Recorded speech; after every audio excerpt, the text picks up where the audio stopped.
आज की इस वीडियो में हम देखेंगे कि हवाई जहाज किस तरीके से फ्लाई करती है। तो उसको समझने के लिए सबसे पहले हम बैलून का एग्जांपल लेते हैं। तो देखिए बैलून में क्या है, हवा भरा हुआ है। अगर मैं इसके हवा को रिलीज करूंगा, छोड़ूंगा, तो देखिएगा ये आगे बढ़ेगा। तो इसके पीछे का साइंस क्या था, तो जब बैलून में हवा था तो हवा जैसे रिलीज किया तो हवा निकला बाहर, तो फोर्स लगा पीछे बैकवर्ड। तो न्यूटन थर्ड लॉ के अनुसार से ये होता है कि अगर फोर्स पीछे लग रहा है तो उसके कारण से जो रिएक्टेंट यानी रिएक्शन फोर्स जो उस पे लगेगा वो आगे की ओर लगेगा, इसलिए बैलून आगे बढ़ा था।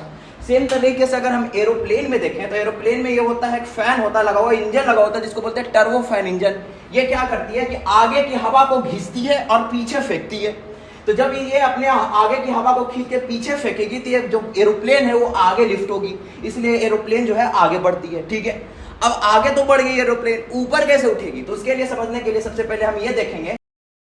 अब हम देखेंगे कि हवाई जहाज ऊपर लिफ्ट कैसे होती है। तो ये देखिए, तो पहले चीज ये देखिएगा कि हवाई जहाज का जो विंग्स होता है वो क्या होता है, थोड़ा सा कर्व होता है। जो इसका विंग है वो हल्का सा कर्व होता है। अब कर्व होने का फायदा क्या है, तो ये देखिए, तो ये जो विंग्स होता है वो हल्का सा कर्व होता है और विंग्स जो होते हैं वो छोटे छोटे छोटे छोटे एयर फॉइल से मिलकर बने हुए होते हैं। किससे मिलकर बने होते हैं, एयर फॉइल से मिलकर बने हुए होते हैं। अब देखिए हवाई जहाज ऊपर कैसे उठता है, लिफ्ट कैसे होता है, उसके बारे में बताते हैं। तो देखिए अभी हमने बताया कि हवाई जहाज आगे बढ़ रही है, तो जब हवाई जहाज आगे तेजी से बढ़ रही है तो फोर्स हवा जो है उसको धक्का किधर देगी, पीछे की ओर देगी।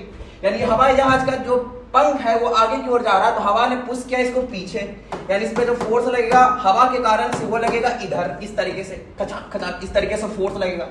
अब बताइए हवा इससे टकराया, टकरा के नीचे गया, हवा आया टकरा के नीचे गया, हवा टकरा के नीचे गया। अब देखिए हवा के कारण से फोर्स लगा डाउनवर्ड, तो इसको लिफ्ट मिलेगा न्यूटन थर्ड लॉ के अनुसार से ऊपर, क्योंकि फोर्स लग रहा हवा के द्वारा नीचे।